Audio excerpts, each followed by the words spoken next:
Hello, good morning mga friends.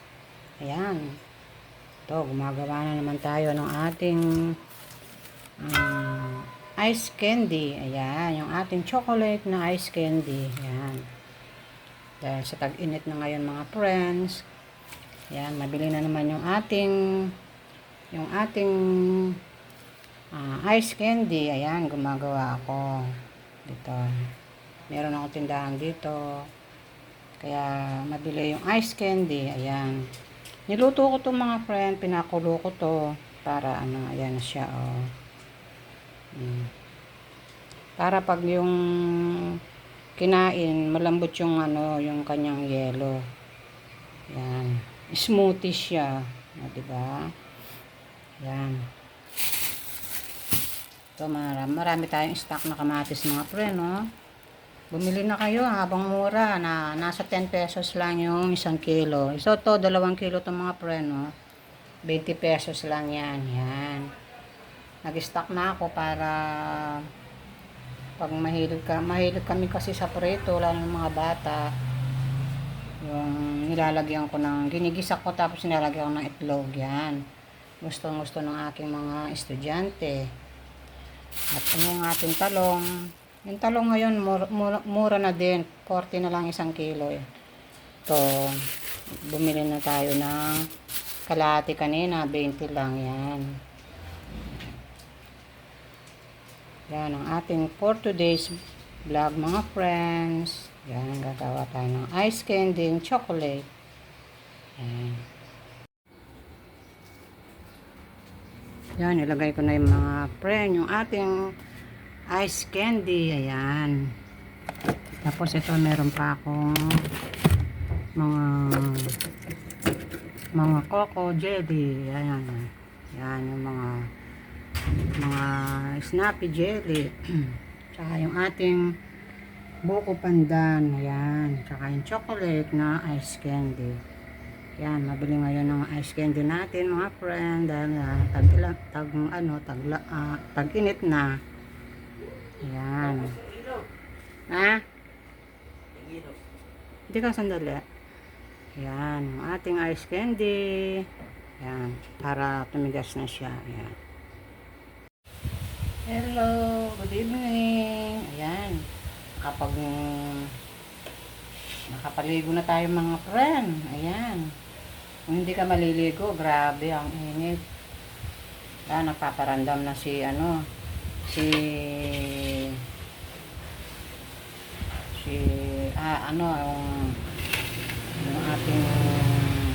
yung ating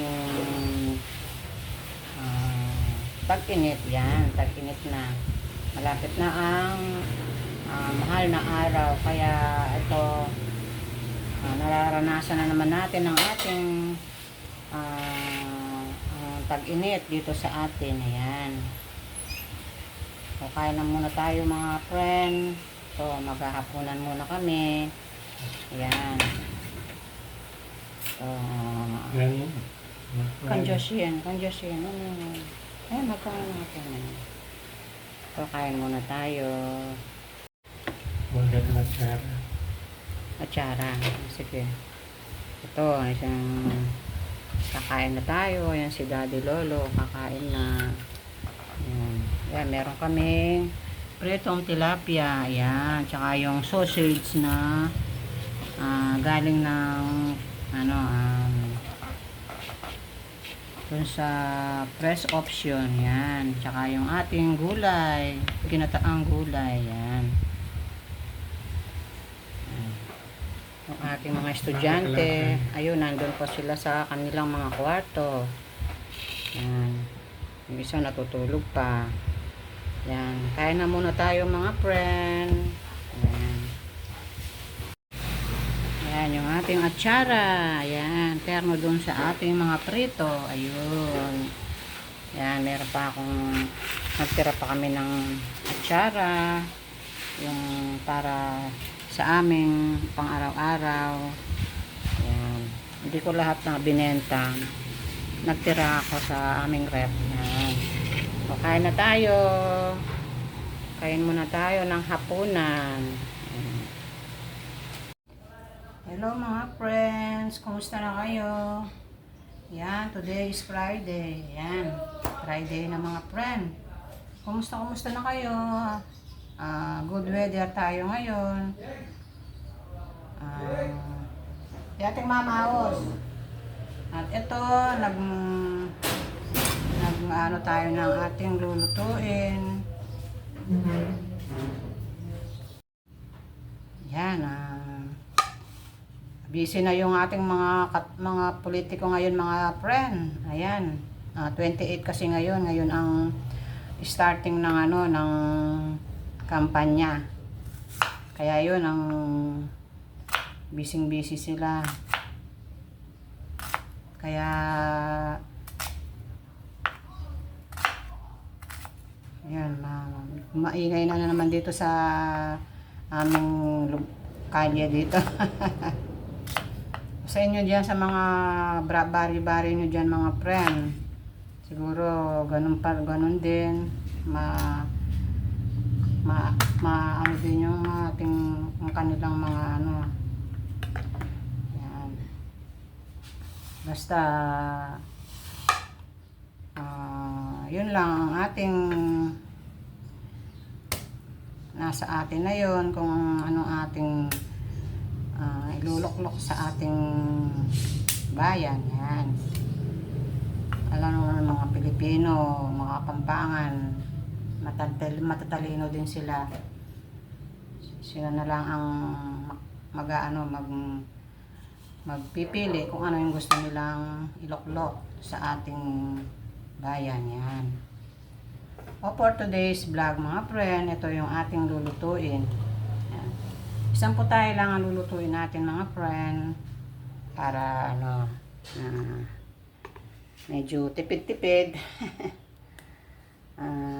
Tipid-tipid pag may time, di ba? Ito ang ating lulutuin, paborito ng aking mga estudyante. Yan.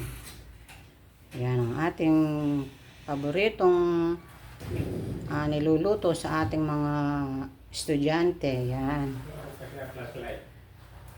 Wala akong flashlight. Yung cellphone mo, wala bang flashlight yun? Yung chicken, tsaka yung tokwa. Yan.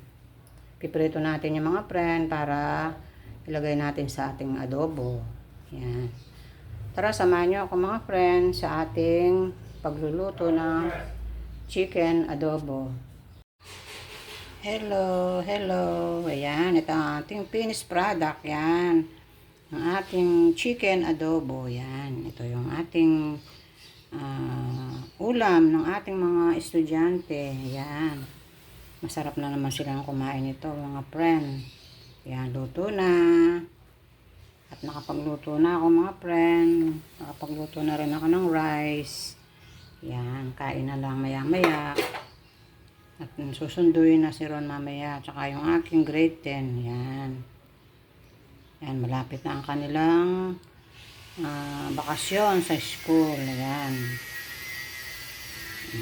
Paano mga friend, later, takpan muna natin para hindi malaglagan ng